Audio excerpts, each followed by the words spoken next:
Auto shows like this year's Detroit show can be a lot of fun for two reasons. One, it's all-in-one shopping for people looking for a new car, and two, for auto enthusiasts, it's the place to come to see the future. The thing I really love about coming to the auto show is that really this is a fashion show. These are models up and down the runway, everything's shiny, everything's really chromed up and special. It's not the way it looks out on the road, but it makes you think, ooh, I might like to be in that someday. Toyota, Mercedes, Buick, Volkswagen, and Mini all showed off their design and engineering chops with concept cars here in Detroit.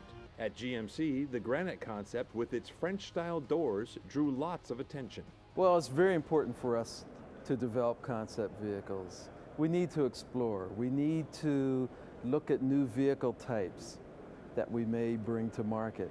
It also, a concept car can make a statement for the brand. So this concept gave us an opportunity to take a look at a much smaller car for GMC that might appeal to young people. Well, I think the GMC Granite is a good example of where a concept car can push the boundaries, but also be relevant to where the marketplace is going. And I said to somebody when they introduced the Granite, I said, you're looking at the showroom of the future for GMC. Automakers like GMC don't say whether or not they'll build their concepts. Much depends on the reaction the vehicles get at auto shows like this across the country.